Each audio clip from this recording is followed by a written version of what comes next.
Welcome to the Power of Mothers Forum. This is so joyful. Thank you, ladies and gentlemen, for coming. And for those of you in the Little America Overflow, we welcome you as well. We would like to welcome all of you who are mothers and all of you who are not, who share your love and your nurturing and your protecting power with children who are not your own, who go outside the borders of responsibility and just share love. We appreciate you all. And for the valiant fathers and men that are with us that protect and honor motherhood. The Power of Mothers organization is dedicated to the revaluing of motherhood throughout the world, and we have a threefold mission. First, to honor the role of motherhood. Second, to unite mothers as a force for good in the world. And third, to be the voice of influence for policy for strengthening mothers all over the world for their vital role that they perform. We'll announce the program in just a moment, but as the speakers are finished presenting, we're going to have questions and answers written down and passed to the center, and our volunteers will come and collect your questions, and we'll have a few questions at the end. But also at the end, we're going to do a drawing for the DVDs. Some of you have put into the drawing at our booth. We are actually giving away 5 DVDs, so that will be fun. And also talking to you about some projects that the Power of Mothers has. I just saw an American Mother woman, sorry, that the Power of Mothers has going. So we hope to get through all of this by 4 o'clock and have a marvelous time. It is my privilege now to introduce the film and to thank the Marvelous Heart family for their music. Wasn't that lovely? Let's give them a hand. We will be able to hear more from them in just a little while. The film that we are about to see, The Power of Mothers and Their Influence Upon the World, was filmed starting in 2012, and by 2014 we had been around the world and we were ready to present at the UN International Year of the Family by invitation of the family focal point at the UN, Renata Kaczmarska, who is in our film. The film is about 68 minutes, and the score to it is original, and it is so beautiful and powerful. This is the only film of its kind ever produced in the world. It is from demographers and scientists and social researchers that teach how important motherhood is from these professional perspectives. So if you ever thought that motherhood wasn't very important, you are in for a treat.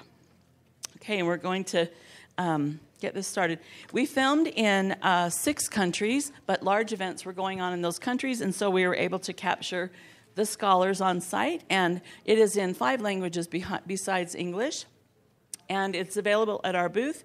We're having a special for the Congress, so if you want to get one after this is over, just come to our booth in the Imperial Ballroom. Okay, we are ready. Could we get someone to do the lights in the back, please?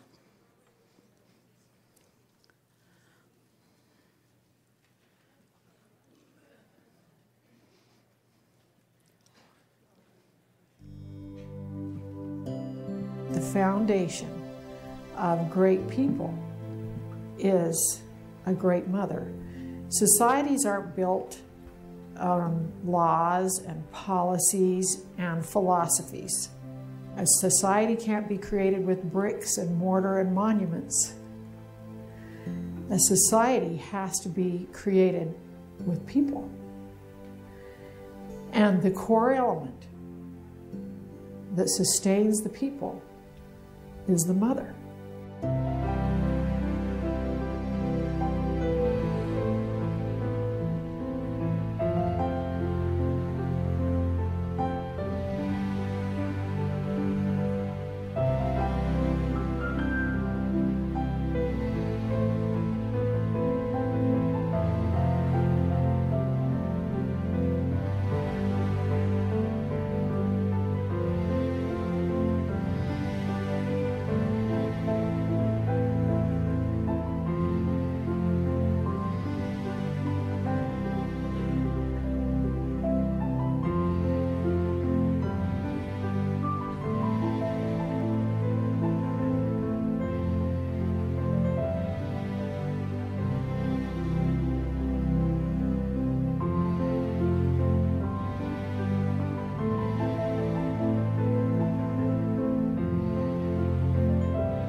the first essential contributor, if you like, to the discovery of love within our humanity is the mother.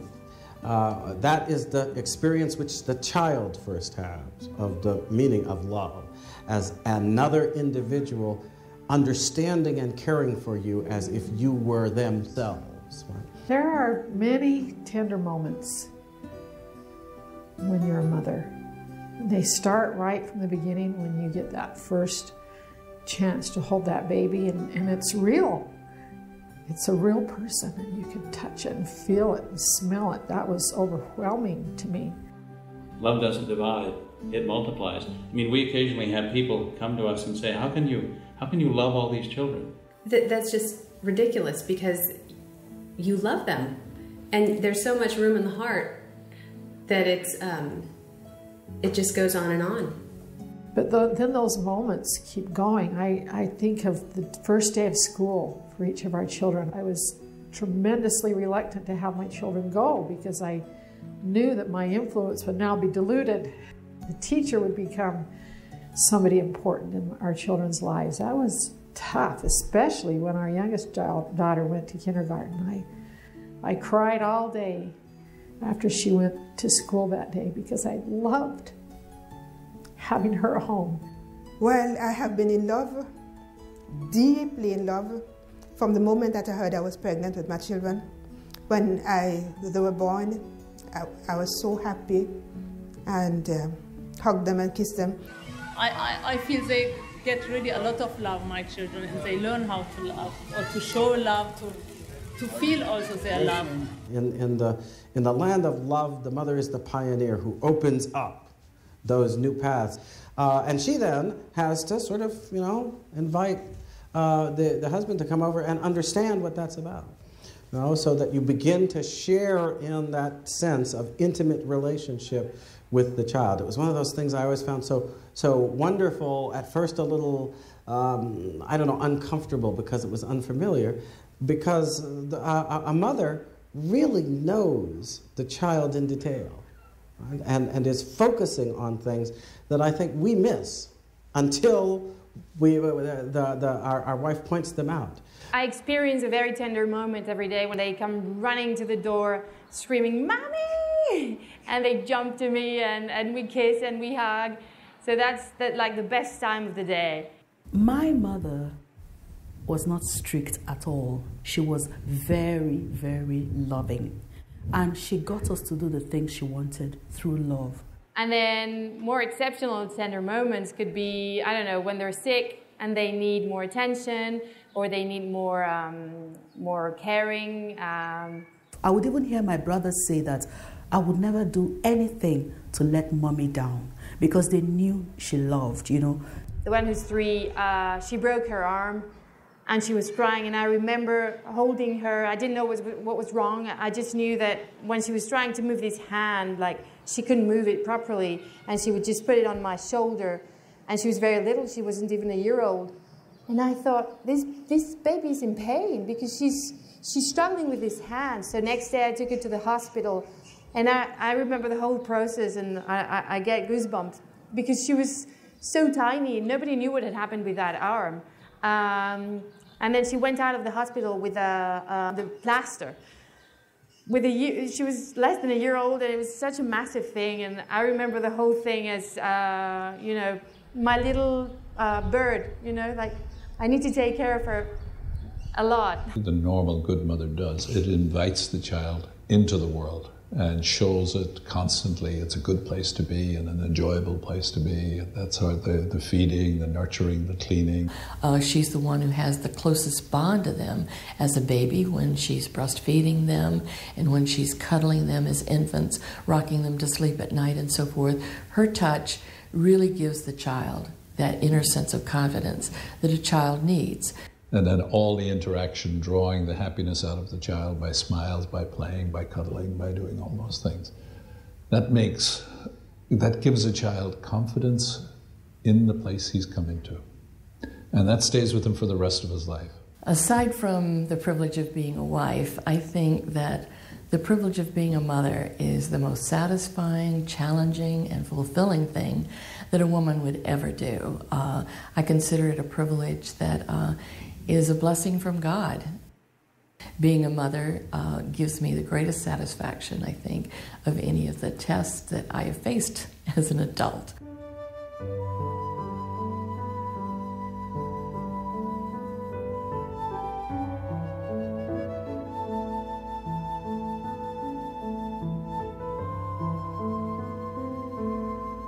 Children truly are a blessing because they teach you so many things. Sacrifice, patience, absolutely. I never thought I'd have patience before I had children, but they teach you. They teach you. Whether you want to or not, there are lessons to be learned. And I've accepted those lessons and have grown spiritually, emotionally from the blessings of our children. If you didn't have mothers, you wouldn't have children and you wouldn't have society. It's mostly parenthood, but it changes you. And I think it made me look at people differently, not only at children. And I think I'm a better person since I was a mother, because I need to be a role model for my children. So the things that before I would what does it matter if I do it this way or that way? And now I think a lot more about what I do because I'm giving an example to the next generation. So I think being a mother made me also a better person. Motherhood began for me with this incredible responsibility, but it brought a lot of other responsibilities along the way. Oh, it's wonderful. It is a lot of hard work. Grow up and turn into these amazing human beings, and there is no greater joy. Teacher being one that you naturally think of, that you teach your children, but the amazing part to me was how much my children taught me. I think motherhood is unique in that it's an opportunity of constant giving where you just don't miss anything afterwards. Usually when one gives something, then they're lacking that which they gave. But with parenthood or motherhood, it's just a constant giving and you get much more in return. I really love seeing my kids accomplished and seeing them do things that bring them fulfillment. I thought it was wonderful the day our children got married. Each one of those days was a great, brilliant achievement because I could see the masterpiece that they'd become. Those are tender moments. Well, it's a very rewarding experience, I would say. It can be very challenging sometimes, but it's a very satisfying, feeling to watch someone grow. When your children achieve something and overcome something, a great piano performance, to sit in the audience and see them deal with the pressure of an important performance and then see them survive and perform well was so overwhelming. And it's amazing to me to see their unique talents, their unique abilities that are not just me or their dad, but they are their own person. And being influenced by you and having your ideas incorporated in his way of thinking and being influenced by you, it's a building of a personality, of a character. That's, I think, is the most rewarding thing. Because I knew the work and the effort that we'd all put into doing that, and the sacrifice of the money and the time, and then here they were, brilliant. I loved it, loved those moments, and now I'm a grandmother. Well, my grandchildren are starting to do some of these things, and those feelings are still there, but amplified. It's great. And I think that's the most astounding and puzzling and rewarding thing imaginable, and that is to see that you have created something that is far beyond either you or your husband. Instead, it's a creation of God, and that unique person is something that can never be duplicated. It takes the father and the mother to produce the newborn or the newly conceived in the womb, but it's the mother who nurtures from absolute beginning right up to birth. So that whole period is absolutely critical. And all societies that had any sense of life really are very honoring of that. That's how the family continues. That's how fathers and mothers give. That's how societies continue. There's no end to what begins in the womb.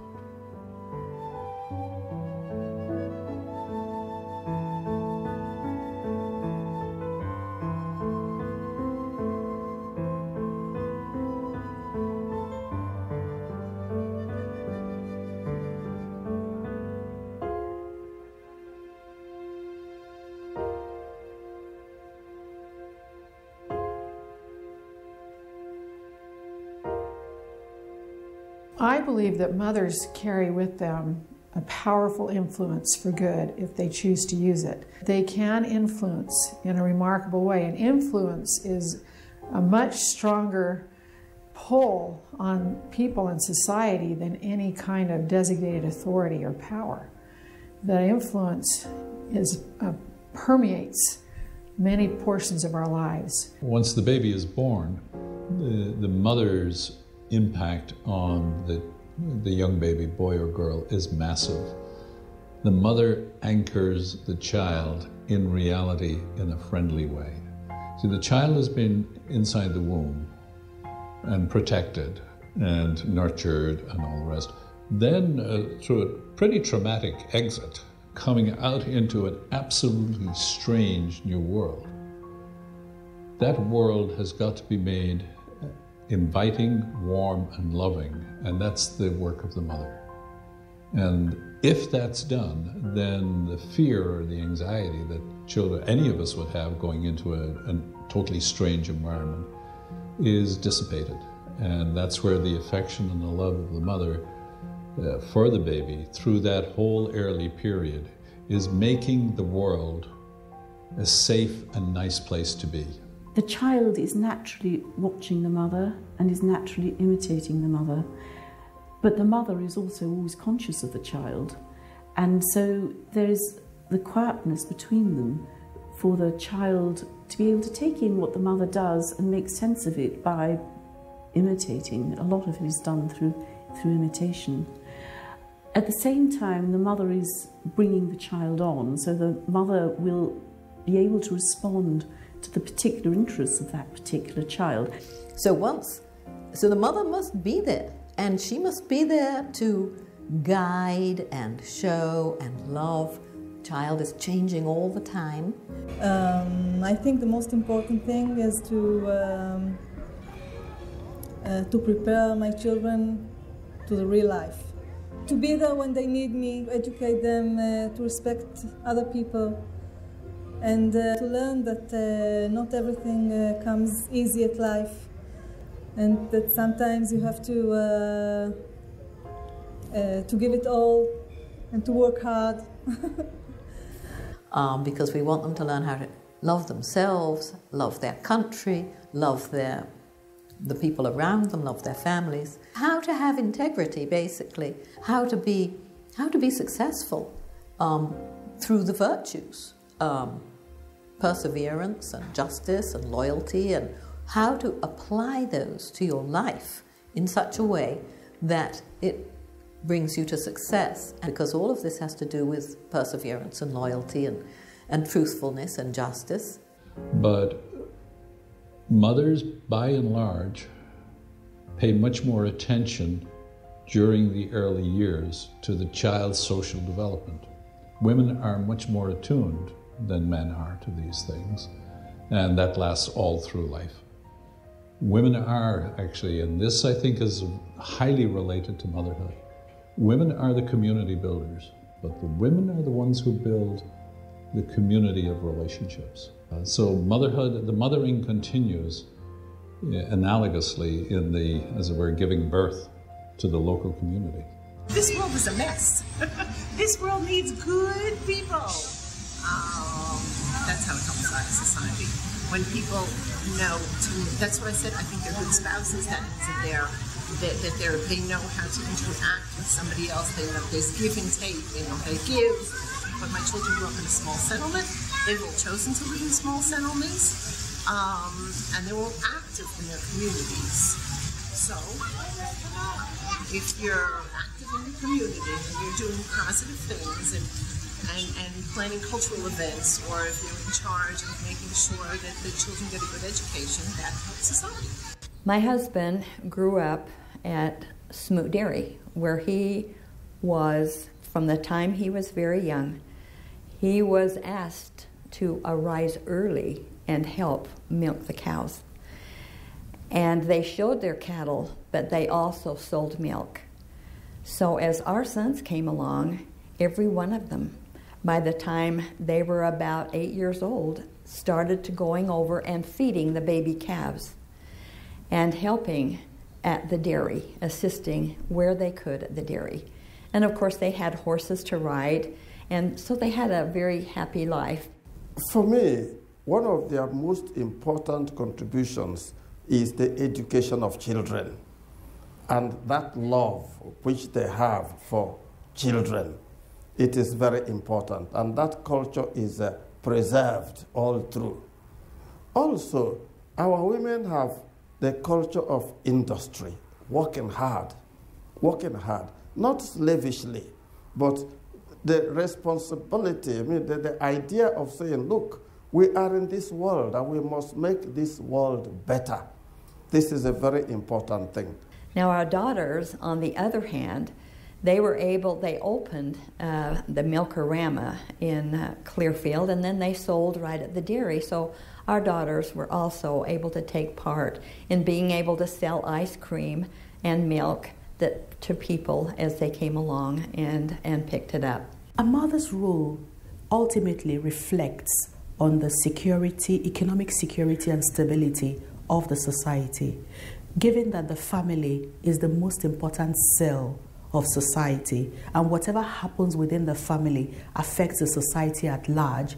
A mother's role invariably affects the way society turns out. Well, that certainly is true. I think all teachers know that home always wins, and that children, have got a very stable home. It's almost axiomatic, isn't it? And so that's the kind of guiding principle that we had when we were raising our children, to say, what are they going to be like as adults? It's our responsibility to give them the values, to give them the experiences, to give them the unconditional love that means they will grow up feeling self-confident. I remember with one of our sons, he was given the opportunity to speak at graduation of his high school. And I remember sitting around a small little table in our front room and writing that talk together. Those moments are just come quickly and they disappear. And if you're not there, if you're off choosing to do other things than to be there, you will not be given the opportunity to have a lasting memory. They're going to do well in school. They are, because they've been loved, and they know that somebody's for them, and it just sets everything off well. This is another thing that mothers do. They've taught their children to listen, and a child who can listen will learn. And with that son, every time I think of his graduation, I think of that little table in the front room where we knelt and started writing his talk for graduation. And I will never forget, because the student, his senior class, gave him a standing ovation at the end of his talk. And I cried as a mother.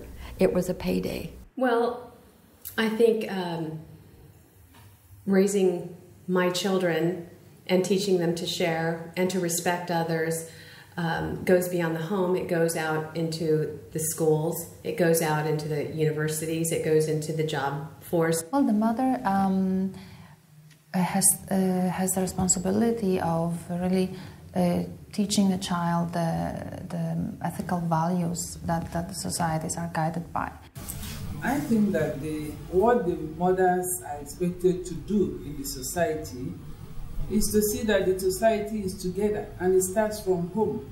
From the one that the child is brought into this world, it is the mother that will nurture that child to the level where he or she becomes independent and then begins to be part of the society. And I think it's the training, the basic upbringing that this child has from the onset that will eventually determine what the society becomes. She is the first primary influence for good or for ill to any person born. And if a child in this world is blessed enough, is lucky enough to have a mother who knows that her role is to lead and influence for good, then they're already set up on a trajectory for success.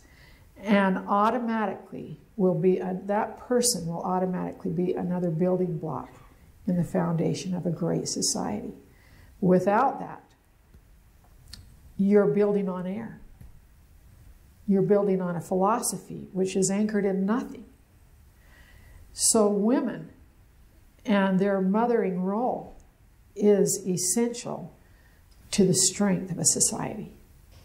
That the family life and the work of the home is so important because it develops virtues that cannot be generated through contracts, which is typical in the economy, but they are necessary for the market.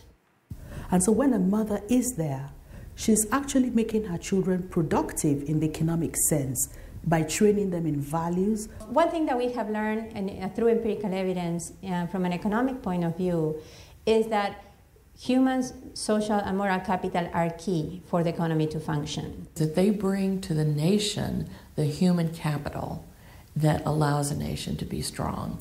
A nation is dependent on its citizens. When you have a community that functions very well, it's because you have human people who are there as leaders and people who are the social examples to others. There are some virtues that are necessary in the market, for the market, which cannot be developed in the market, but you need to have them before, such as trust, such as respect and self-respect, such as concern for the common good, for solidarity, for the others. Those things you cannot contract. That mother is the first one who daily, hourly, weekly works with that person as an individual. She's the one who teaches them to share, to be kind, to manage their time, to overcome their fears and have courage in difficult situations. When the child is working and out there in society, it affects the child's way of being, it affects the child's dignity of labor, honesty, industriousness, and what have you. These are things that the child has imbibed from home. And many times a mother is usually the one behind all of that. Patriotism, loyalty, devotion to other people, being willing to sacrifice for the common good, all of those are qualities that are learned at a mother's knee. Those are things that mothers teach their children. Those are the kinds of things that make a leader. Those are the kinds of things that make people accept responsibility and act in a very adult kind of way instead of maintaining adolescent attitudes throughout their adulthood. So mothers are tremendously important in terms of shaping children and in shaping nations.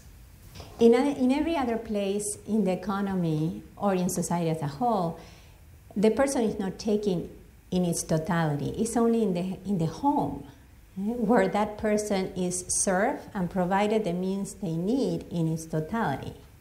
And its totality includes the other members of the family too. You cannot let go of the idea that you have a position of importance and influence and power and blessing in the lives of people, and that you are building people who will then go out and build other people and make the world better.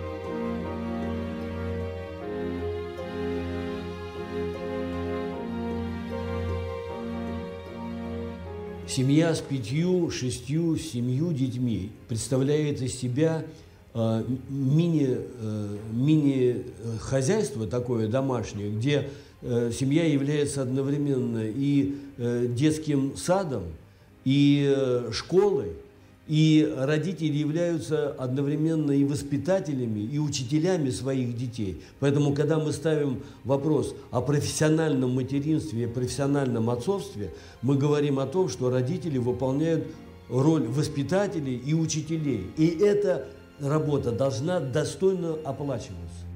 And this is extremely important when you think in terms of distribution and efficiency, allocation of resources, and also meeting the needs of each person according with their real needs, and not just one aspect of that need, which is very relevant for the normal development of the person, and as a consequence in economic terms, very relevant for the development of human capital, social capital, and moral capital, 3 things that we know today in economics, that we can have the best policies, but if you don't have those institutions and those basic components, no good policy will function. And so the role of the women is fundamental in the economy. Now, motherhood is extremely important because mothers in my country, for example, have a very, very large role. She's the executive director of the home, and she, in a lot of ways, influences how the family will continue to move or develop within the context of the kind of family life that they live. And I couldn't possibly do what my wife does. I mean, she's the bus driver, she's the gardener, she's the cook, she's the teacher, she's the nurse, for the first aid provider. The counselor. She's the counselor, she's the bookkeeper, she keeps the family book, she pays the family bills.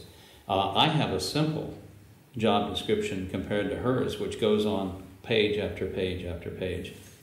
In our country, the woman, the mother of the home, in a lot of ways has a major control of the family resources. So she makes sure that the resources are used for the benefit of every member of the family. In the economy, the role of motherhood on women in general, I think, is principally distribution. It's the woman who knows who needs what, and who can create a culture where there is consumption based on need or consumption based on waste. And that's where you see the importance of women within the economy. Women is the one who, given the wealth, distributed according to the needs of each one. I always say the typical example is, when you think about who needs the shoes, who needs to go to the dentist, that's the woman is the one who knows that. So this is important. Why? Because from a point of view of the economy, which is all about the distribution of meeting the needs of people based on on scarce resources, the use of these resources is key. And so that's why women's role in the economy is so fundamental.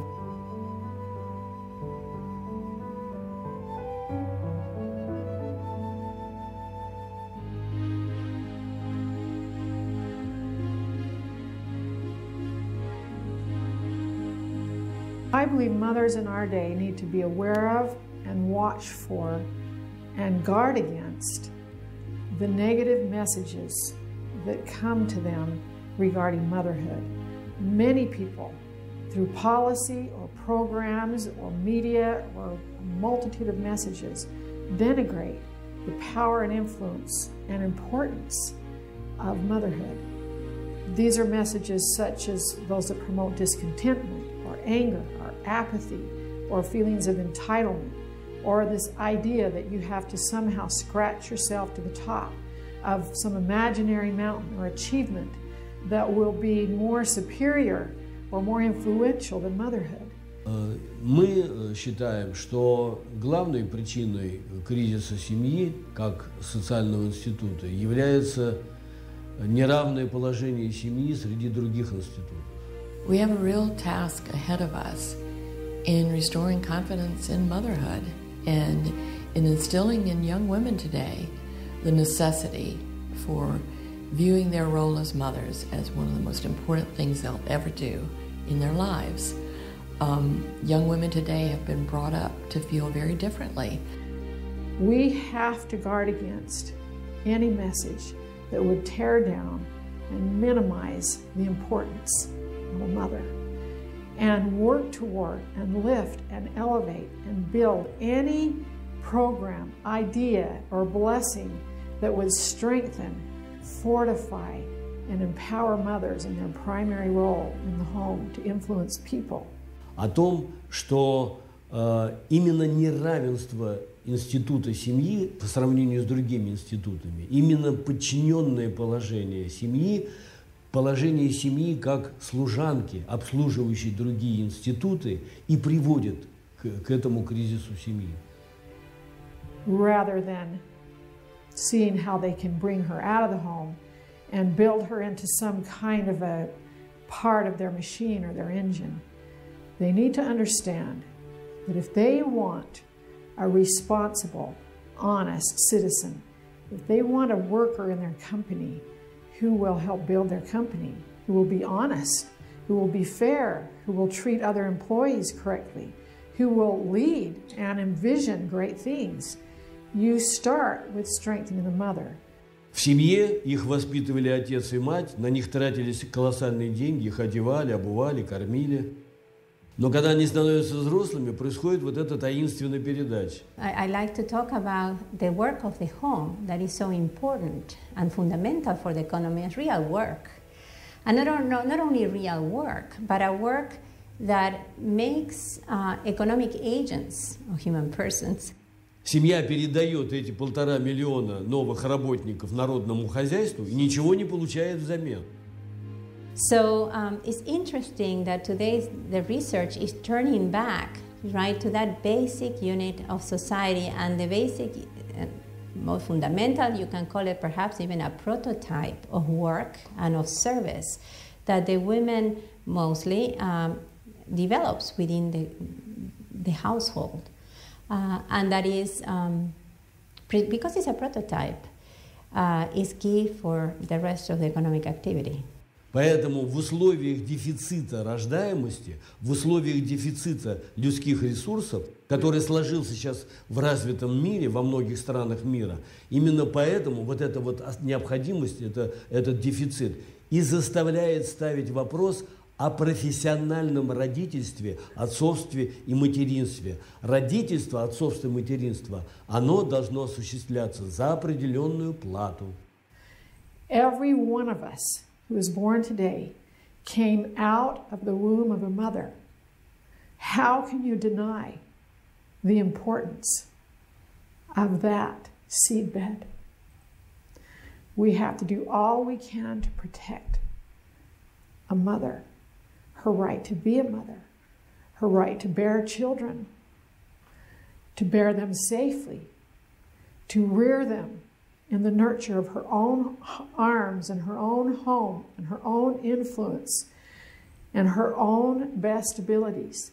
There is no substitute for the strength that will give individuals in a society. It's important to have awareness raising, really.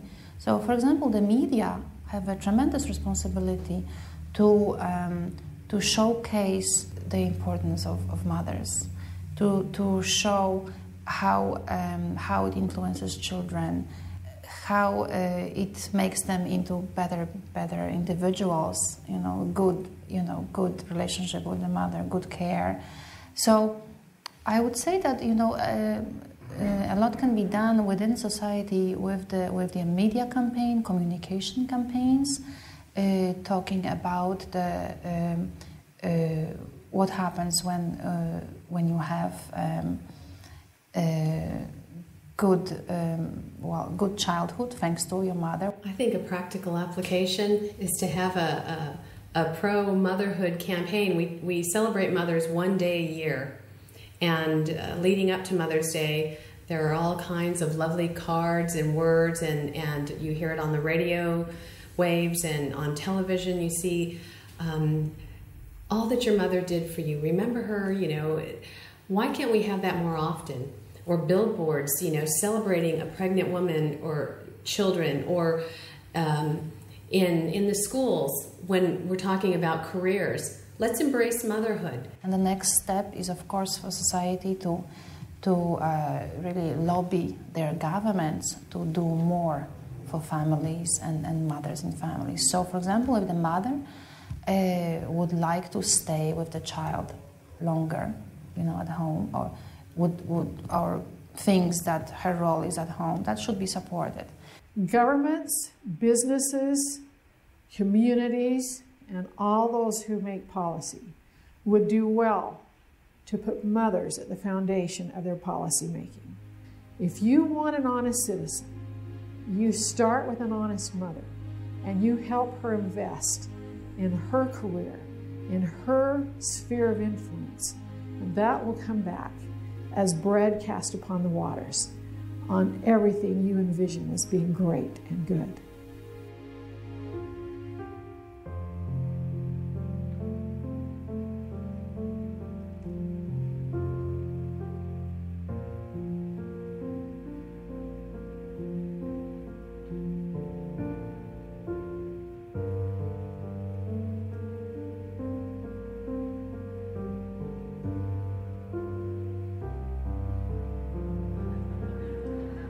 I was very young when I married my husband, and we had a baby within a year.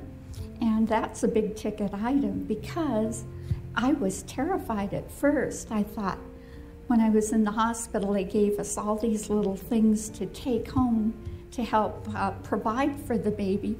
And when I got home, I'm looking through it, and my thought was, where's the manual? Well, my father died when I was 8. So most of my life I grew up only with my mother, and that's like the household I know. And now that I have a family, I appreciate that a lot more. Because I think my mother was a good mother. And she raised 3 children by herself, which is not easy. And I think she did a good job. Mothers today face a lot of challenges because the world presses in on them. Just the sheer magnitude of having to live and work in a dynamic world affects most women.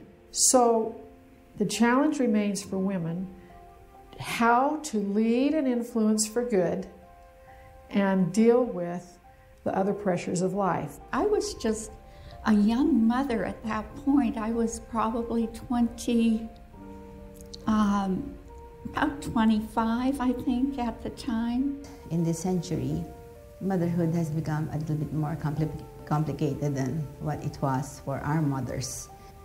So there's so much more that's demanded of mothers these days, and there should be a way these various roles are complementing each other so that the mothers are able to perform their functions well as mothers. In our situation with our youngest daughter, who was brain injured at birth, it was a whole new, it was like being cast on a sea of uncharted waters. So my husband has been very busy. His name is Francisco, and he was a cabinet member of our government, and he eventually became a member of parliament, and later on became majority leader of the Senate. So in a lot of ways, our household has been extremely busy. How did I have enough time for the other 2 children? That's a continual balancing act with this. But I think the thing that was most important was trusting the Lord to balance everything, because physically there just isn't enough time in a day, there's not enough strength in a day. But in all this, I can say that my children we tried to give our children normal lives, without them having to be affected by whatever is happening around their father's life. And if at the end of the day you have to decide, has every single child had as much as the other child, you cannot do that. But the one who has the greatest needs does have to have the more ministering too. And the only thing that was sacrificial about that part, I was concerned from time to time that Tim and Lisa weren't getting the attention and feeling as loved. I think for mothers, the primary challenge they face every day is prioritizing, how to prioritize properly. And you never solve it 100%. Every day requires a new prioritization and shifting. But some decisions you only have to make once. You prioritize who matters most and who comes first. And if I'm a mother and I'm a grandmother, I know who's first. That is the people that are dependent on me and the people I can influence the most. Those I have primary influence over. That's my family. And I think this is what mothers do. And as a result, of course, of knowing, they also anticipate needs and understand sensitivities and begin to remake the world to take account of that. And so that things are to be arranged in the world in order to conform to the responsibility that she has and feels for the child's well-being. So I concentrate my best efforts in that regard, and I plan my day and organize my day to make sure that when I'm with the people I love, my influence matters and makes a difference. Then other things that are secondary sort of fall into place. But if I can make that prioritization every day, then it helps me. And I think, by the way, that that's one of the reasons that over the course of human history, women have come to be identified as the ones who, in a sense, how can I put it, ornament the household, transform it in such a way that instead of just being a physical thing, it is the home for particular human beings with particular needs, tastes, sensitivities. That's what a woman does, because that sense of an other person is developed in acute detail as she goes from being a woman to being a mother. But there is that balance in every woman's life, a balance of love and a balance of using her own creative skills, and it's a tension we must be proud of and work with. I found that the most effective mothers worldwide, whether it's an African woman working on her little farm in Ghana, stirring a pot of palm oil, or a mother in India sewing in her little home on her old sewing machine, or it's the woman down in Peru who has cancer and has been abandoned by her husband and is trying to support her family and stay alive and influence her children. I've seen women in all sorts of situations, but those who are successful are those who can prioritize first on the people who matter most in their family, understanding that their other opportunities are a means to an end or a secondary area of influence, but it's not their primary area of influence. I think prioritizing is a challenge and the thing that saves us as mothers.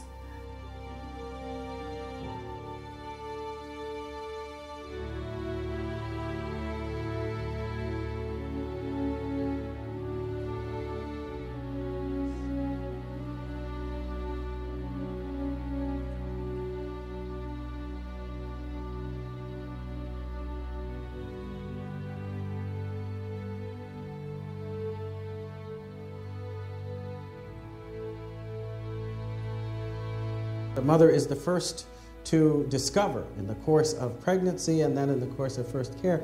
She discovers, first of all, the places in the heart that God has reserved for the business of parenting, and yet which unlock within us that capacity which is essential for the success of all society, the capacity of individuals voluntarily to sacrifice themselves for the sake of the whole, to set their own good aside and set their own wants and needs aside for the sake of their service to an other who then represents the perpetuation of the whole. Sacrifices, well, the obvious. Mothers sacrifice their time, their sleep,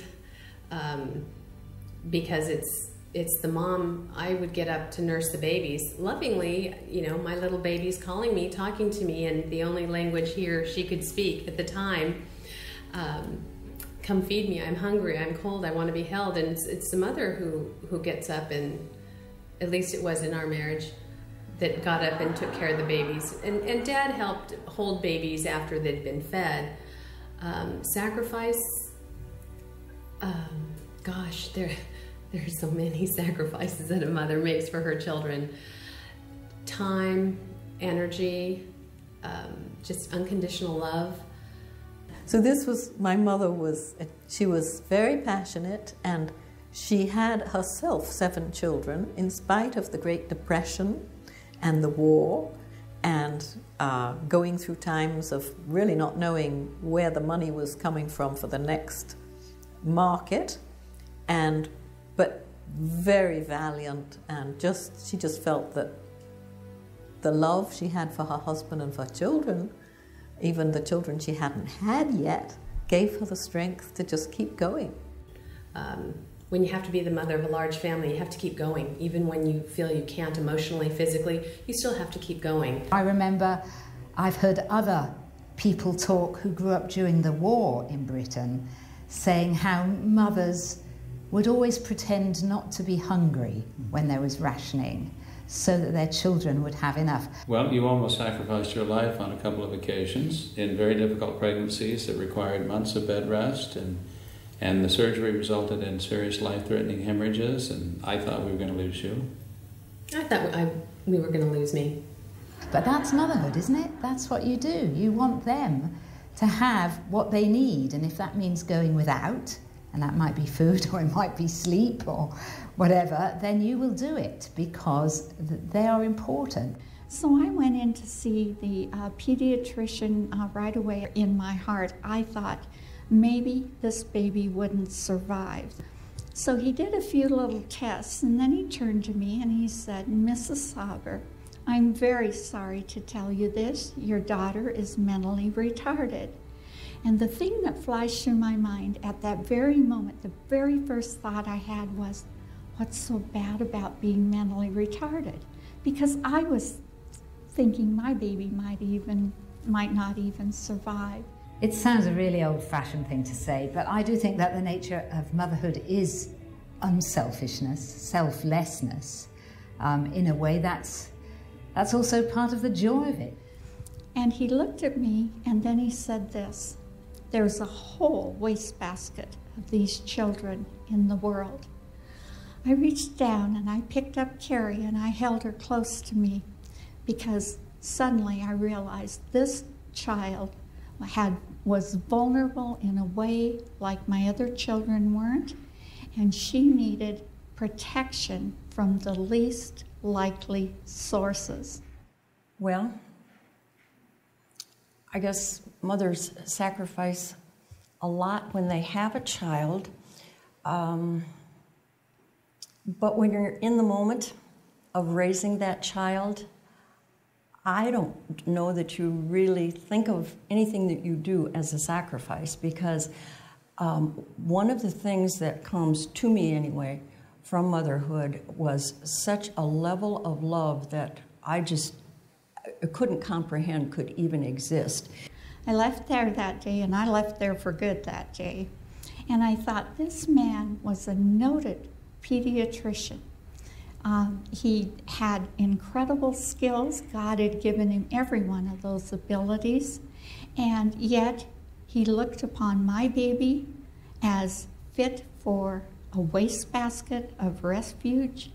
I think whatever sacrifices you make, you reap 100-fold over in the benefits that you receive.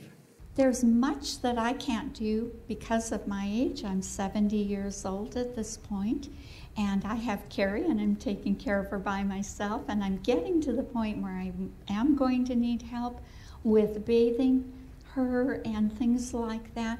But what a rich life you will have in being able to provide for someone who can never provide for themselves. And I would also say, never, ever feel that you have been limited by having a child like this in your life. There are a lot of things that can't be solved in 30 seconds. You can't hand a piece of candy. You can't soothe and comfort it away. It will be a challenge tomorrow. Many things happen like that in a family, in the life of a mother, where you know that this is not going to be a brief challenge. It's going to require persistence and diligence in its approach, and lots of pondering and studying, and maybe it won't ever go away. But you have to have hope that you can make a difference and that your efforts will have a payoff in the end. You know, there's something about seeing that baby who's so totally dependent on you that you really don't consider any of the things that you have to do to make that child comfortable and happy a sacrifice. And that continues even as when they're teenagers, when they're adults. You still feel that whatever you can do for them that makes their life happier, that makes their life more productive, that makes them more complete as human beings, is something that you gladly give. It's not a sacrifice.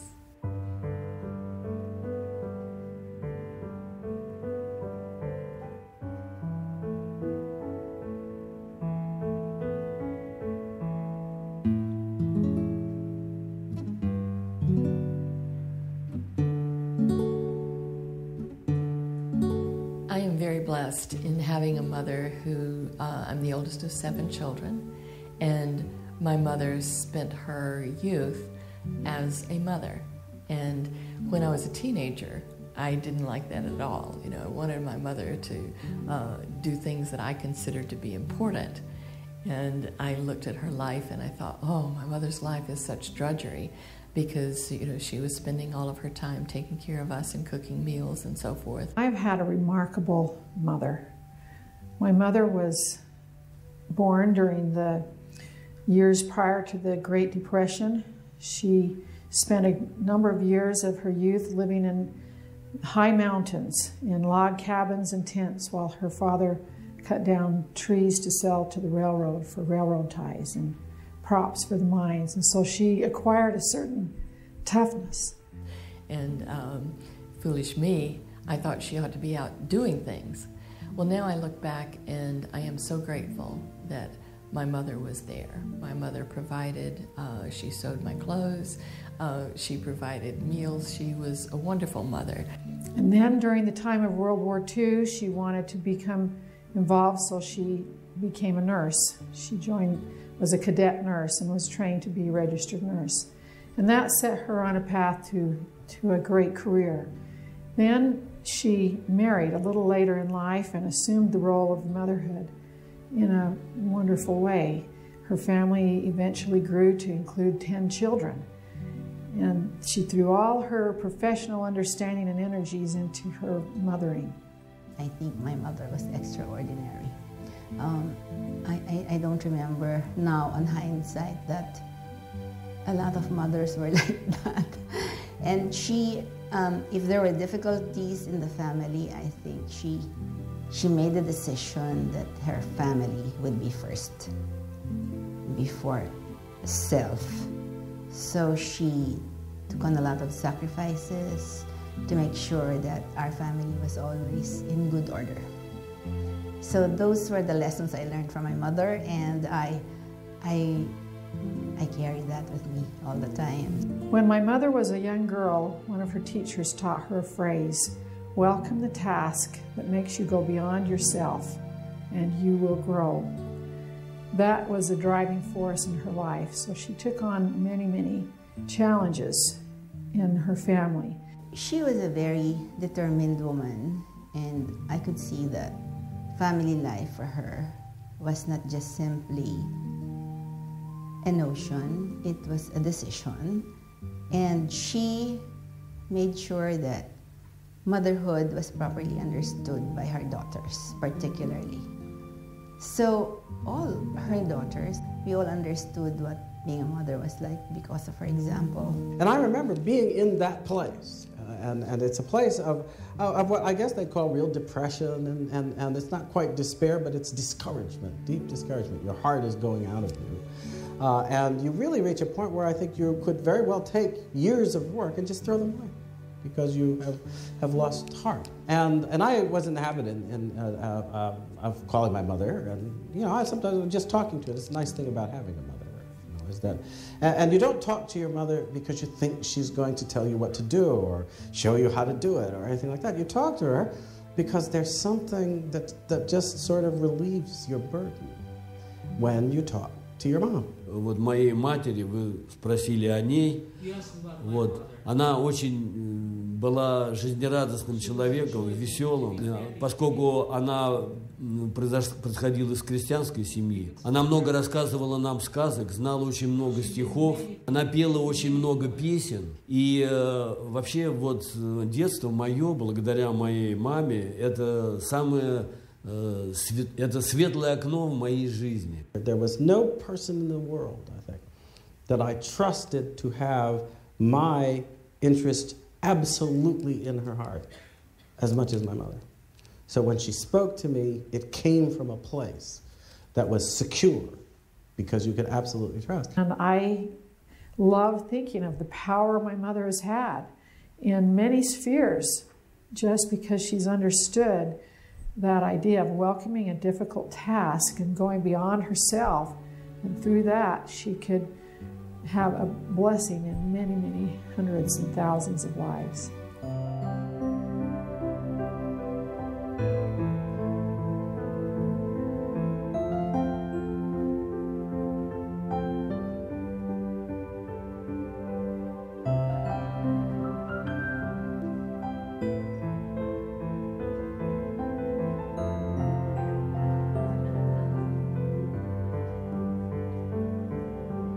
What do I love best about being a mother?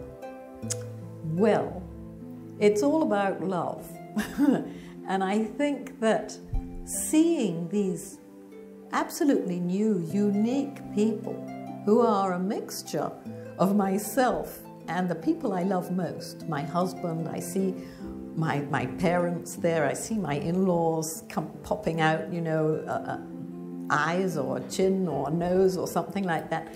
And the characteristics, my 7 children are each so incredibly different. And you say, the beauty of the diversity, the difference of all these children, and then the interplay between them, it's all just the most fascinating thing. Now I'm enjoying watching the grandchildren appearing, each different. I have 2 children, and my daughter now has 5 children, and our son has 2 little boys. So we think that we are incredibly blessed. And I think the privilege of shaping their lives and nurturing them, giving them the confidence, shaping their values, is a challenge that mothers around the world really respond to.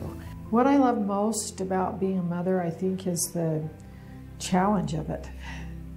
It's never predictable. You never have it all the way figured out. You have your philosophies and your values and your goals, but it's always changing and evolving because you're working with people, and people are not predictable. And I think that being able to guide their lives and to really decide what kind of values we want to instill in them is the most important thing my husband and I have ever done. And life happens to people. Things change for them, experiences occur, and you have this kaleidoscope of feelings that happens in the life of a mother. You're happy and you're sad and you're challenged. It's a great stretching challenge that never ends. Doesn't end as your children get older. It's a challenge from the day you get that first baby, and it's still a challenge for me. And I love it. I love the stretching that it gives to me. When my eldest daughter was around 2 months old, which is when I started realizing how my life was going to be, I realized that my life was going to be absolutely different. But the amazing part to me was how much my children taught me. I learned immense things, just all sorts of new responsibilities, obviously, but the incredible joys that you can receive from this innocent little body, and just memories that you can't ever replace, but just how much you learn from being a mother. It's just incredible. If I stopped being so egotist or selfish and started thinking about them all the time, in addition to thinking about me, of course, I enjoy spending time with them. I love to see how they grow up. I love when I see them happy, learning, physically growing, in addition to growing mentally. I enjoy every step of the way. It's a part of my culture. I'm coming from Turkey, where people show really a lot of love to children, where it's a natural thing. And this is why it's not so difficult for me to show it, because this is what I learned from my parents, or from my people. The greatest joy you have in your life, I think, is watching your posterity striving to do what's right and achieving in their fields, wherever they choose to put their talents. How exciting it is to watch them. Say I really love to be a mother. It is something that I enjoy very much. And it's a very deep feeling and emotion to feel so much love. When you see them smile and have a good time and that they're happy and they play and they love you, it's worth it. Like during the day, my daughter, she's not like the very hugging type he is, you see. But like always when I put her to bed and we sing songs, that's our special time, and she will give me a hug, and she becomes all cuddly.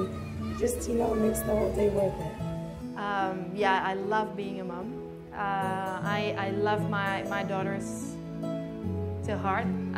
They're the best thing that ever happened to me, and they totally changed my life from the moment I started my new being a mom life. There is a unique role for women that men simply cannot fulfill. We are not designed to conceive children, to carry children, to bear children. We are not designed to nurture children. We can if we're forced to, but we don't do as good a job, quite frankly, because there's something about a mother's heart, there's something about that link, that umbilical cord that binds them to their children, not just in the womb, but after they're born, that gives them an instinctive understanding of the needs of children. And when a child falls, it's usually the mother that's first to run and pick them up, to hear the child's cry. It strikes a chord in a mother's heart. And that unique role is vital for a sound family life. It's vital for a sound society. So women and their mothering role, this role of leading and influencing for good, is the foundation and the primary element of a strong society. If you don't have a great mother, you cannot have a great society. I firmly believe that the foundation of great people is a great mother.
Thank you so much. Is this on?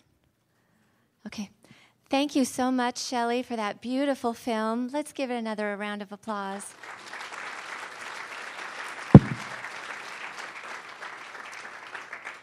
It's wonderful to have such a film that elevates motherhood in our society today that is trying to tear down motherhood. This film encourages women to view their roles as mothers as one of the most important things that they do in their lives, and that is so needed today. Mothers have a position of importance and influence and power because you as mothers are building people and families and communities and nations. That's power. It's interesting when you contemplate motherhood and how the journey of life gives all of us a little different journey or opportunities. I am the president of United Families International. My name is Laura Bunker. I forgot to introduce myself. The previous president of UFI before us was the mother of 13 children. Those were big shoes to fill, especially for someone like me who was not able to have children. And we adopted 2 children. And so a mother of 13 passes the baton to a mother of 2. And it was just a really interesting experience. But I have discovered that no matter the opportunities life hands you, that you can have a mother's heart. And it is your gift. You can use your gifts to love and to lead and to have an influence for good. And in that way, all of us can be truly mothers in this world. So at this point, we would like to hear from our wonderful Hart family again. And let me tell you a little bit about them. The Hart family performs together under the name of Heartstrings. Brody Hart plays the piano. He arranges the piano and violin music that Heartstrings performs. He has been a member of the Mormon Tabernacle Choir for 8 years. He is excited to perform for you tonight with the choir. He works in Salt Lake City as a dentist. Corrine Hart has a violin performance degree from the University of Utah. She is a member of the orchestra at Temple Square, the orchestra that accompanies the Mormon Tabernacle Choir, and she teaches violin in her private studio. Mackenzie Hart is 12 years old. She is a member of the Gifted Music School in Salt Lake City. She has played the violin since she was 1 year old. That's the power of mothers. She has performed in places as far off as Brazil and India. Mackenzie was recently contacted by America's Got Talent and was asked to audition next month. Eliza Hart is 11 years old. She is a member of the Rocky Mountain Strings. She performs regularly with her family, and she has been a member of the Suzuki Youth Orchestra of the Americas in Minneapolis, Minnesota. So we turn the time over to Heartstrings.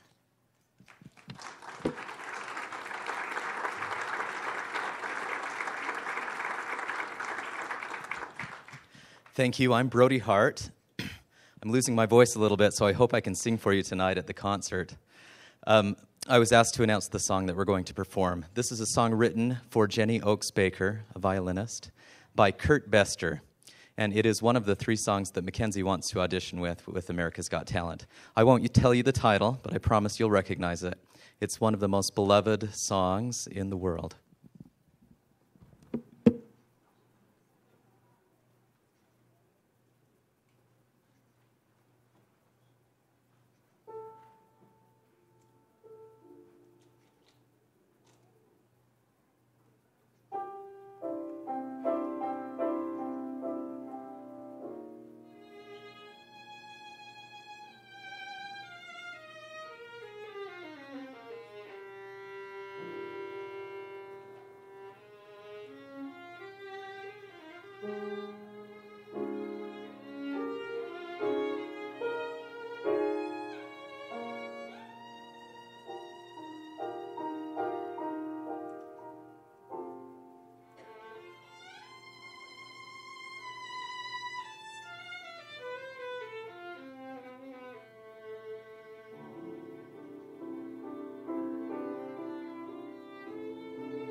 Thank you. That was incredible. We'd now like to introduce you to our speakers for today. I will introduce each one in the order they will be speaking. Betty Aukerman has been married to her college sweetheart for almost 36 years. They began homeschooling their children in 1986 before it was legal to do so. Shh. She has taught for the past 29 years, and her youngest child is 8, so she will likely be teaching for another 10. Their youngest daughter is adopted from Guatemala. Betty has been involved with teaching at homeschool co-ops. She has also been involved in her local church and has taught every age from preschool to adult. She and her husband have written the material for and have conducted marriage seminars, as well as serving as marriage mentors. Betty has done extensive research on the issue of narcissism, its prevalence in society, and particularly its devastating effect on marriages. Betty is from Indiana. She is excited to attend this conference and especially to be a part of this session. The next speaker will be Melanie Ballard. Melody M. Ballard is married to Christopher Ballard and is a homeschooling mother of 7 children. She is a Utah native and lives with her family in Salt Lake City. Her primary focus is mothering and educating her children. In 2005, she founded the Moms Retreat, a nonprofit annual overnight event whose mission is to create an environment for mothers to receive personal revelation on their God-given missions. Melanie is also a founder and board member of the Gathering Home Foundation, a 501c3 organization whose mission is to support, strengthen, instruct, and inspire homeschooling families. Melanie and her husband also serve as the lead couple for Marriage Enrichment, founded by Dr. Victor Klein in 1978. Marriage Enrichment is dedicated to helping spouses and families realize their full potential by providing seminars and follow-up support to help spouses recommit to each other, improve communication, and heal old wounds. Melanie also serves on the board of Shining Light Commonwealth School, serves in her local church, and is a mentor, lecturer, and leader in her community. She received her bachelor's degree in social work from Brigham Young University and is currently working on a master's degree in liberal arts with an emphasis in education from George Wythe University, graduating in April 2016. And third, we will hear from Shelly Locke. Shelly Locke is a woman of great works whose efforts in behalf of women of the world have saved lives, fed souls, and clothed the poor in dignity and grace. She oversees her family's Heart of the World Foundation that makes this all possible, bringing relief to many as she speaks across the globe to presidents, parliaments, and kings as an advocate for motherhood, strengthening the status of mothers as vital contributors to society at large, emphasizing the importance of protecting the role of motherhood in all of its dimensions as the centerpiece and binding force of every nation. Shelly has served in political, educational, and civic leadership positions. During the 100th anniversary of International Women's Day celebration, she was presented the Outstanding Service Award in the area of government and community by the Utah-based Women's Information Network. In 2007, Shelly was selected as the Young Utah Mother of the Year. In 2007 and 2008, she represented Utah at the White House to Mrs. Laura Bush. Shelly is the author of Cherish the Children and contributing author to I Can Do Hard Things with God. As an international documentary producer, in 2014, she was invited by the Focal Point on the Family to present her film, The Power of Mothers and Their Influence Upon the World, during the International Year of the Family celebration at the UN and in New York. Last fall, Shelly spoke at an international conference honoring family at the Kremlin and completed a city speaking tour in China while attending her first semester of graduate school, where she is specializing in mother-child attachment, the science of love. She will graduate in May, and I'm adding this. I hope she has a good nap. Shelly is currently serving as the United Nations NGO representative for the Howard Center of Family, Religion, and Society, and is the founder of The Power of Mothers, an international organization promoting the value of motherhood. Shelly and her husband have been married for over 30 years and are the proud parents of 2 daughters whom they adore. So now we will hear from Betty.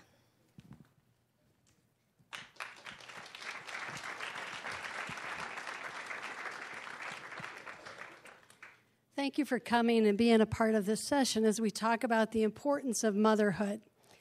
Motherhood has been around for quite a while. In fact, every person who's ever born is here as the result of a mother. Consequently, it's probably not likely that I'm going to be able to say anything in the next few minutes that has not already been said many times about motherhood.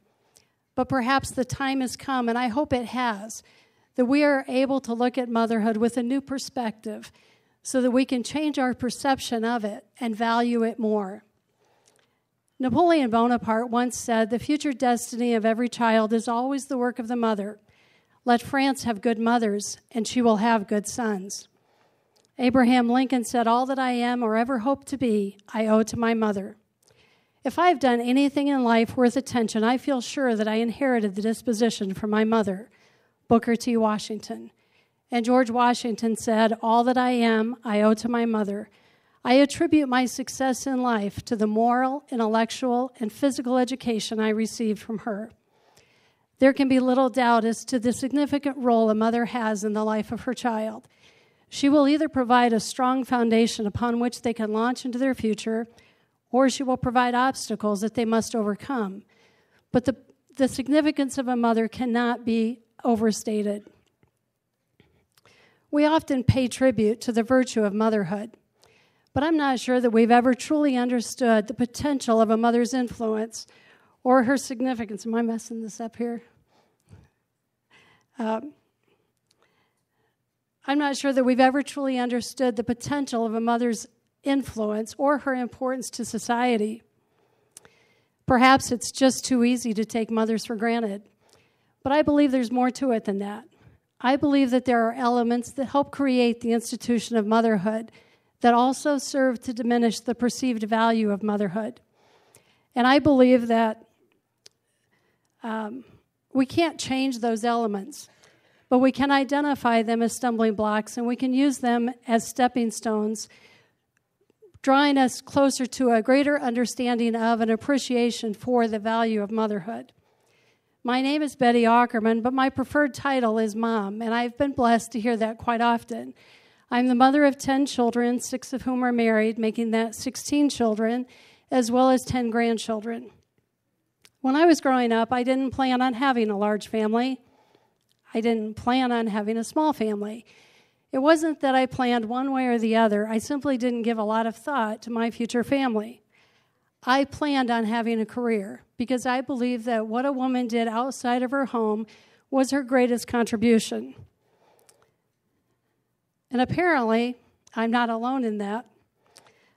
According to a number of groups such as Rasmussen and Forbes, a number of surveys have recently been conducted asking children what they wanted to be when they grew up. Their answers included the typical occupations you would expect to find. But being a mother didn't make any of those lists. And while being a mother didn't make those lists, other career aspirations did, such as being a YouTuber, a tattoo artist, a superhero, a babysitter, and a clown.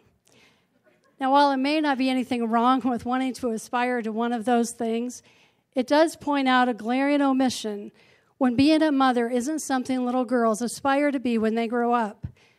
And yet I can relate because being a mom wasn't on my radar either. We need to change the perception of motherhood, and we need to value it more. We've all seen the disintegration of so many families, And we've heard the correlation between the decline of the family unit and the breakdown of society. And yet most of us see our own families as entities in and of themselves, having very little power to influence the rest of society. And as a result, I think we have failed to understand the important role that each mother has in her own home. As mothers, we have not lost our ability to influence, but we have lost the perception of our value. And perhaps the reason for that is that, or at least one of the reasons, is that so much of what a mother does is relegated to oblivion. Let me try and explain my point here.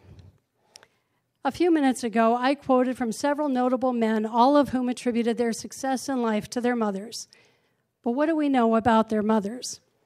What did they do that helped shape the next generation? Do we know what their methods or techniques were? Do we even know what their names were? I contend that we know very little about their individual contributions, but what we know about them has more to do with the generalities of things that were true of all women who lived at that time. We know that they couldn't vote or hold public office. It's highly unlikely they worked outside of the home, and their primary job was probably to be a wife and mother. More privileges, responsibilities, and opportunities were given to men. Men were husbands and fathers, but they were also businessmen, doctors, lawyers, craftsmen, farmers, and politicians. Women had very little opportunity to aspire to any of those things. They were simply to be a wife and mother. But women wanted more. They still wanted to be married and have a family, but they wanted the same opportunity that men had to pursue other careers.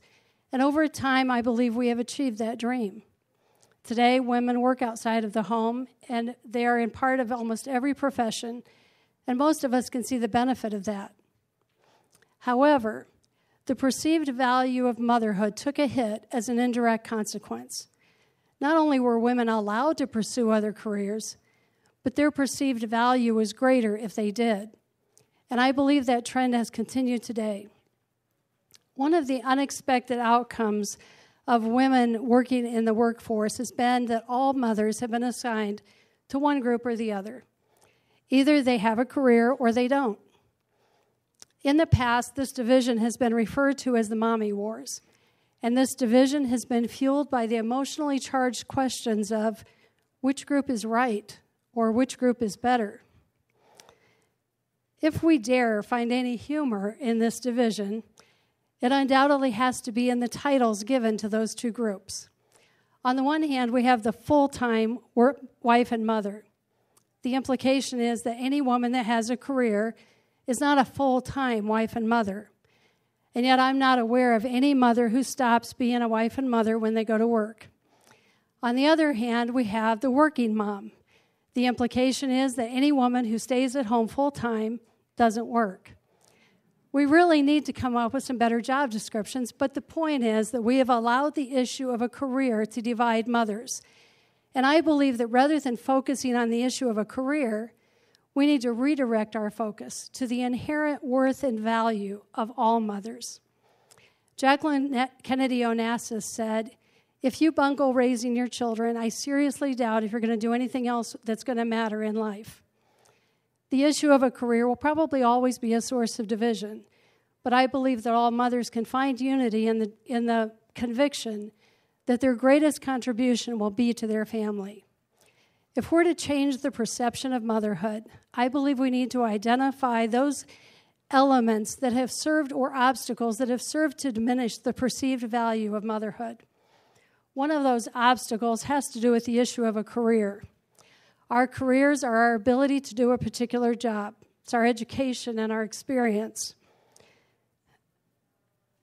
No one ever becomes a doctor by accident. And the same is true of almost any other profession, except for mothers. What are the qualifications for someone becoming a mother? There are none. Apart from infertility, almost any woman can become a mother. We assume that the most remarkable careers are those that are defined by a long list of qualifications that only a few are able to achieve. And if we're to value motherhood, we need to change that assumption. Another obstacle preventing or hindering the perceived value of motherhood comes from the belief that the best jobs are those that provide the greatest income. And yet being a stay-at-home mom almost always, in fact, it always involves a financial sacrifice. And yet, if a woman works outside of the home, it is always her job away from the home that brings the financial benefit. There is simply no financial incentive associated with motherhood. Furthermore, it's impossible to evaluate the kind of job that a mother is doing. Most of us can tell the difference between a good mom and a bad one, but there are no clear-cut objectives for a mother to fulfill. So the obstacles, in part, that have prevented the perceived value of mother from being realized have to do with the fact that there's no qualifications, no evaluation, no financial incentive, and everything about motherhood is subjective. The very nature of motherhood requires an interdependent relationship. Mothers depend on other people for their own existence, to secure their position. Now, there may not be anything wrong with that, but the intent here is to simply point out that mothers can't be entirely independent, or at least as independent as what some of us would like.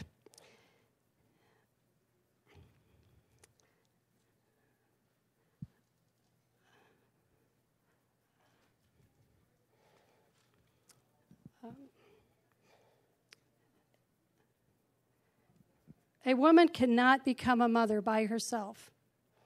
She can't get pregnant alone. She needs someone else.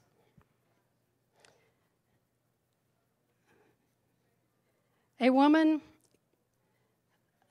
can become a mother through birth, by giving birth, or through adoption, but a mother needs a child in order to make her a mother. So motherhood requires an interdependent relationship, not only to become a mother, but to be a mother. And while it may be necessary to be a single parent, I believe that children are better served when both parents are able to embrace an interdependent relationship with each other based on love, respect, and commitment.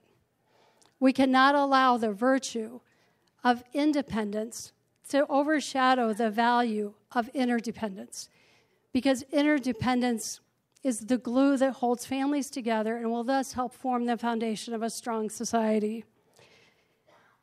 Another obstacle that has hindered the perceived value of motherhood comes as a result of the abortion industry. When society says that a child can be discarded, that child has no worth. And if one child can be discarded, then all children can be discarded. The value of a child is then assigned only to those children who are loved, wanted, and valued. The child doesn't have any inherent worth and value, but only what is assigned to it. Therefore, the logical conclusion is that anybody caring for that child is not doing a very important job. We need to change that perception. The value of motherhood hasn't changed, but we have been using the wrong measuring stick to evaluate its worth. We've bought into the idea that what a woman does outside of her home is more important than what she does inside of her home. And the professional career has become the standard by which everything else has been measured, including motherhood. The methods used to evaluate a career are fine when they're used for measuring a career. But when they are applied to motherhood, they become stumbling blocks. And rather than allow those stumbling blocks to continue to diminish the perceived value of motherhood, I think we need to turn them around and use them as stepping stones to remind us that motherhood is more than a career. Motherhood is a responsibility that changes our identity forever. There are a few things stronger than the bond that a mother has between a mother and a child. That love will provide a sense of belonging and a place of security in a way no one else can. A mother will care about her child in a way no one else ever will. And when we think that a mother can be easily replaced either by someone else or something else, we have misunderstood the true worth and value of a mother. We live in a world that focuses on the externals of what we do more than the internals of who we are. And yet what we do is merely an outward manifestation of who we are. It is the inner character of every person, and indeed of a nation, that will drive her actions for good or for ill. And it is the development of the inner character of every child that will be the mother's greatest contribution. And every mother will be able to find times and ways to instill those qualities in her children in the messiness of life. We can no longer allow the good of other careers to overshadow the best of motherhood. Motherhood is the first and best equal opportunity employer. Young or old, rich or poor, everyone has the same opportunity to become a great mother. We cherish what we can, we value what we can touch. We strive for what we can control. We measure our success by what we can see. We cherish tangible things. But motherhood is not tangible. And neither are the most important things in this world. Consider where the world would be if there was more love, kindness, goodness, gentleness, gratefulness, forgiveness, self-control, honesty, joy, hope, and peace. Those are the things that can turn this world right side up for good. And yet we can't see any of them. But we can see the effect of all of them. We can't see the virtue of motherhood, but we can see the effect of it. A mother's contributions are not relegated to oblivion. They are seen everywhere. And the outcome of her efforts has the potential to change the world. We don't need to change motherhood, but we do need to change our perception of it, and we need to value it more.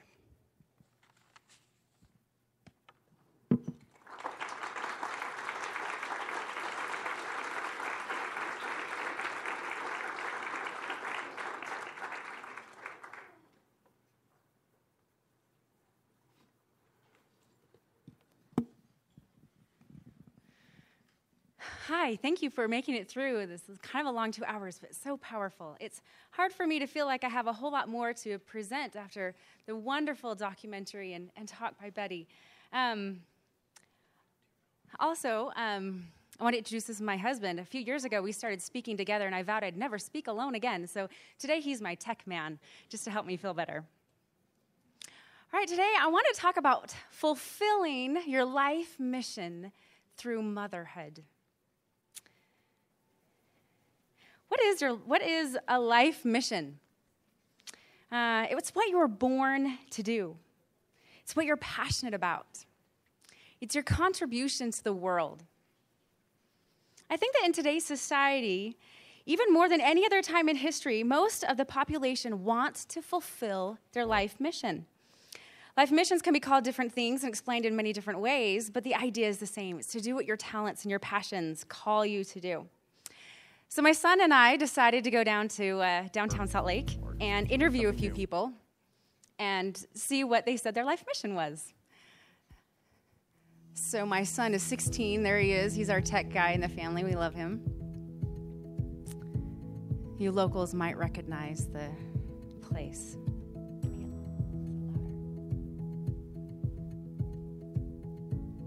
My name is Sharon, and my life mission is to be nice. And I've got 3 boys, and I've tried to teach them that the most important thing in life is to be nice. My name is Paul, and what I really enjoy in life is to help people, whether it's physical or teaching them a new skill or just teaching them something new. I just really enjoy helping people. My name is Tina, and I am passionate about animal welfare and rescuing animals from puppy mills and boarding situations. I have rescued many dogs and kept a lot of them for myself, but also done a lot of fostering work, and I'm very proud of that. And my life mission is to start a small business and be an entrepreneur. I believe my life mission is to find happiness, also to develop relationships that are lasting. My life mission is to spread peace.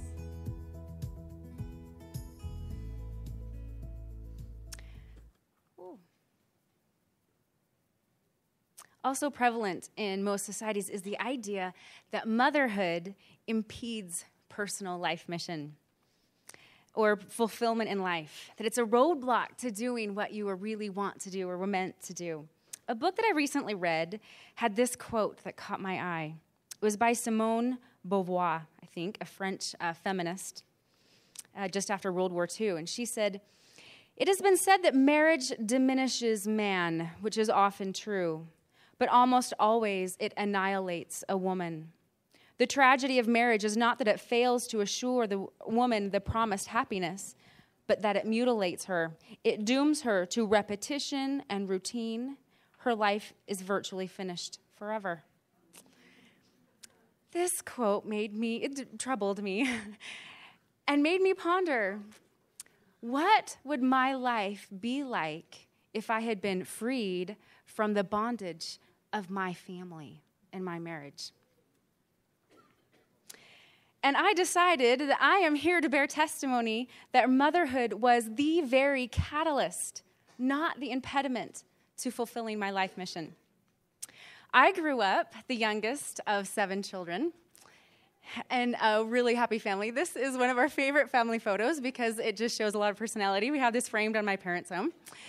I'm the youngest one there in the red and white striped shirt. Thankfully, I'm not the one sticking my tongue out in the back. But I led a super ordinary, even underachieving life. From kindergarten through my undergraduate years, I was much more of a follower than a leader. In fact, I had no leadership opportunities, no student government, no extracurricular, very average academics. I hated attention, and any type of public speaking, no matter how small, was absolute torture. So my life took a turn in 1997 when I married the man of my dreams, Christopher David Ballard. And a year and a half later, our first son was born, Cameron. To our joy, we had 6 others follow him: Sam, Meg, Jake, Anna, Sarah, and David. Motherhood dramatically changed my life. To my great surprise, and against previous vows, I decided to homeschool my children. I went back to school to help educate my children. This time I went with pure desire to learn and not to jump through any hoops or play games. I was and am prepared for my class because of my desires to gain and understand truth and create a better society for my children. I will finish my master's degree this April from George Wythe. My education and experience in homeschooling led me for opportunities to speak at homeschooling conferences and to formally mentor other mothers educating their children. I became a leader in my community. I remember one conversation I had with another prominent leader. She was asking me to endorse something for her, and I said, "Like my name means anything." And she said, "Congratulations, you have made a name for yourself. Guard it well."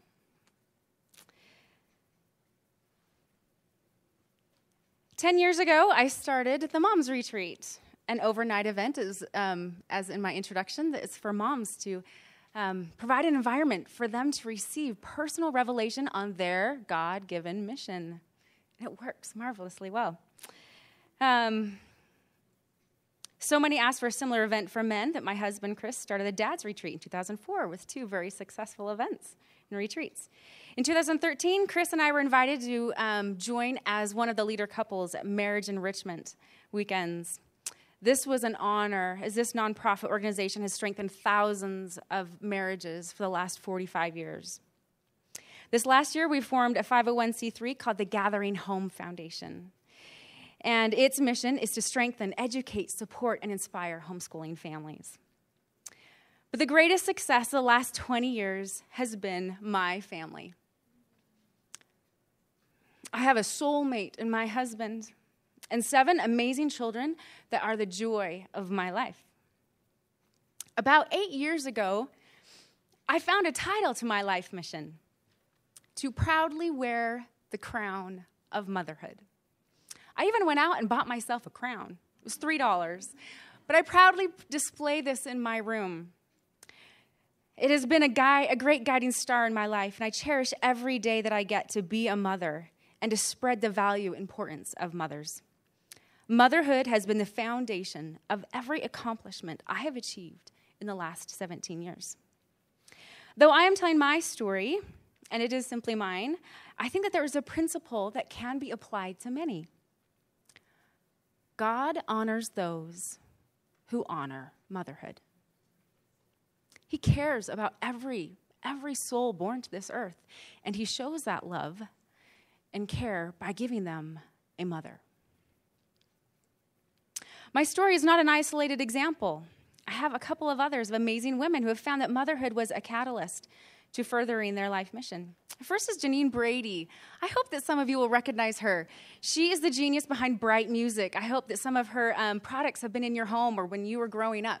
She has the Standing Tall series, teaching character and values and learning how to read and having joy in life. And Safety Kids, it's been performed in schools all over the nation. She also, in 1983, was invited to the White House by Ronald Reagan and Mrs. Reagan for performing the song, The Great American Family. She also contributed a song that is in the LDS Children's Songbook that ended up being performed in the opening ceremony of this conference on Tuesday in Elder Ballard's video, song of I Lived in Heaven. She says, writing songs, words, and music seem to come as naturally to me as breathing. At the age of 4, my parents started my music education with piano lessons, and by 14, I was composing. My other passion was to have a family, a large one, say 9 children. My husband, Ted, also a musician, agreed with my dreams of family, and he also became my greatest cheerleader. And the children, they were my greatest asset. Rather than making my composing more difficult, they actually helped me. Because since I was writing songs for children, I had my very own workshop. They inspired me with ideas and gave me direction. Into the needs of children and what they liked. I was raised with a strong work ethic, so having a lot of children and making music was what I did, and I never felt really burdensome. I've been so blessed. God gave me the gift of music. My parents thought it was developed. And my husband, who had an MBA in music composition, encouraged and tutored me. It has been a wonderful journey. The next one I want to highlight is Laurel Hart. She's a watercolor artist. Her paintings are beautiful and have been in many national juried exhibitions. She's been featured in many magazines and books. She was persuaded to author her own book, Putting People in Your Paintings. She's the recipient of the Gold Medal of Honor presented by the American Watercolor Society in 2005. Her paintings are displayed in the Utah State Capitol, and she was honored with a one-person show at the governor's mansion. Laurel and her husband Jim have 5 children, 13 grandchildren, and 1 on the way. She says, I believe it is through the sacrifices we make as mothers, not in spite of them, that we develop the very qualities that hone us into the more sensitive and creative artists. Family life is the divine workshop that lets us practice compassion, love, forgiveness, humility, and gratitude, the full spectrum of human emotions that we aspire to portray in our paintings. A masterpiece is given birth through these passionate feelings, far more than it is spawned by perfect painting techniques. In art, black is the absorption of all color, while white is the reflection of all color. Likewise, it is through the selfless giving back of motherhood that we are allowed to see light and beauty reflected through the divine lens, greatly expanding our creative vision. Conversely, to isolate oneself from home and family in hopes of becoming a better artist, for me would be an even futile pursuit that would eventually result in paintings that are lifeless and dull. Even though my family members are not the subject of my art, they are nonetheless the substance of my art. I've discovered that it's not only important to know how to paint, but it's even more important to have something to paint about. The love and passion and purpose for life my family gives me is what gives my brush a song to sing. So what do I want you to gain from this message today? I want you to know that motherhood is empowering, not a roadblock to fulfilling your life mission. I want you to feel the truthfulness of the principle that God honors those who honor motherhood. And I want you to embrace the power and joy of motherhood and to act in support of mothers and their role. So in conclusion, my name is, first I have to think, I could not stand here without thanking my mother and parents who gave me the character and the shaping. I had 7 children just like them. He gave me the faith and all that I have to build on, who are here today, gratefully. My name is Melanie Ballard. I have 7 children, and my mission is to proudly wear the crown of motherhood.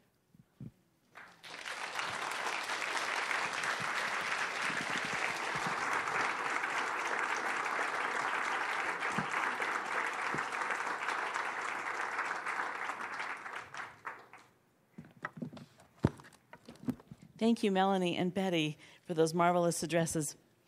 I believe that mothers are the heart of their homes individually, and that collectively they are the soul of the nation in which they live. We know that mothers face immense challenges around the world, and I have seen many in their homes, in their shacks, in their dirt floors, teaching their children the virtues and values of life.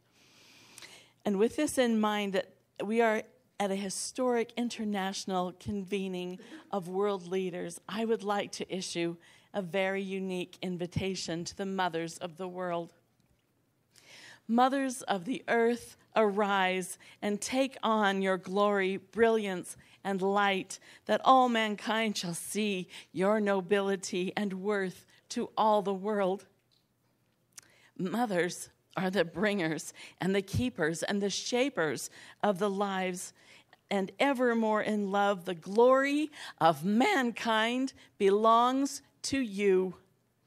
For you bring the future, you shape the nations of the world, and you keep the flame alive in the hearts now bright by your goodness and your love. These are the blessings of the mothers of mankind, for they are the key to the generations for all time. Mothers light the world by their temperance and their love.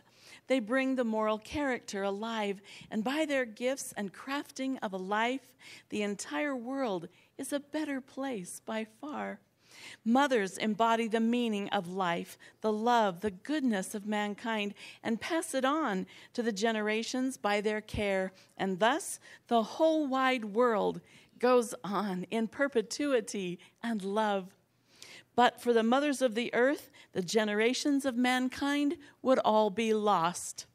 For motherhood provides the fiber upon which the fabric of humanity is woven for mankind. And by her hand and tender care and love, the world goes on in greatness for all time, as it has for all time from the beginning. For all history points back to the loving hand of women when great deeds are claimed in the public square. For behind the driving force of man is the gentle art of motherhood, which ignites a soul, brings a life into being, and prepares that life for the greatness it will be.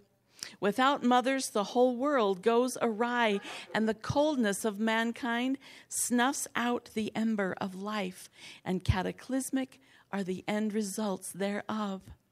Without a mother's gentle guiding hand, there is no peace, there is no love, there is no tender care that rocks the cradle there, and from that loss, the life once bold goes on hollow and mute. But with a mother there, the greatness of that life emblazons on the world the greatest works that man can ever claim. For it is her inspiration and her power to light that life ablaze that shapes and spurs on the greatness of the world. For great or small, her significance is felt, and the whole wide world bemoans the loss when she is taken from her role. The time has come to say, arise, fair mothers of the earth, and lend yourselves to the nobility of motherhood. For all the world awaits the greatness of your hand, that all may benefit thereby.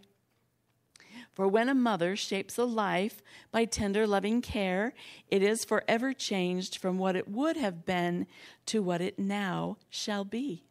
For the grace of mothers permeates the life and lifts and inculcates the soul with sparks of greatness and a vision regarding what could be with proper channeling and strength, and all society is enriched because of a mother's care. The human calamity of social outrage can be turned around by respecting and honoring and supporting the role of mother in her sphere. For she has a work to do in the lives entrusted to her care, and evermore this work must go on, uninterrupted and valued for the good that it does all mankind. Mothers drive the moral capital of the nations and the moral turpitude of man, and share with all mankind a nobler, gentler way that strengthens the nation and the world. When mothers are respected and revered, every form of social structure is better. Mankind is shaped in ways humane and productive for the good by her investment in the lives. And beyond compare, the moral force is a tide for good when mothers are allowed to perform their role. Mothers bring the human capital to bear upon the nations where she lives, for it is by her work in the rearing of the lives that she provides the future of the working structures of the world. Mothers provide the artistic capital to a society, for it is through the mother's eyes that a child first regards the beauty of the world and comes to appreciate the grandeur and the scope and the delicate creation of life. It is her impression of the good, the altruistic, the sublime that imprints itself upon the young soul. And from there, the gifts and talents of the child create the world, more beautiful by far than anything imagined ever before. For a mother left her gracious mark upon that life, and mankind was edified and uplifted by her gift. To see a nation strong, we must see the mothers established in their place and allowed the freedom they deserve to raise their own children in full truth and light, secure in the fact that their mothers will be there and will be there as long as they are needed for their good. Mothers' roles must not be usurped for the nations to go on in perpetuity and strength. For the crumbling nation can look back on the moment when it lost its role of mothers with a deep regret for all that has been lost. And swiftly must the forces move that restore the peace, to give the love and form the lives and strengthen the nations and the world before all is lost. For this path of destruction leads to no good end. But with the mother firmly in her place, afraid of no usurpation, fully vested in her craft, the nations of the world come alive, to light the world ablaze and bear for all time the mark of greatness by their deeds, because they honored mothers and their sacred noble role, and bore her the deference she deserves by policies and practices that help her in her realm to develop cultures that go on in love and strength and beauty for all time. These are the tenets of all life, that with mothers in their place, the work of life goes on in fullness and in grandeur for all time for mankind. For we are all connected in the family of man, and as such have a vested interest in our neighbor's good, and bound together in a common cause to see the mother's role protected and paid homage for the worth it is to nations of the world, is all mankind better off. And the work and substance of the nations will go on at a higher level than we can now imagine in our minds, with mothers at the helm. For with mothers' roles in place, so she functions with her heart and soul, attending to the intricacies of life, shall the nations of the world go on in boldness for their sake, proud to hold their heads up high. For the reflection of a nation is only that of the mothers of their land. For as the mother goes, so goes the nation. In misery, disgrace, or nobility and greatness, for the whole wide world to see. In conclusion, let me issue this invitation. Let us resolve this day to dedicate our time, our energies to protecting mothers' roles with policies and practices that provide for her freedom to protect the lives and bring the stature of the nations back to life, with well-run homes and hearts alive because she was there and allowed to care for her nation, one child at a time, as it was always meant to be. Thank you.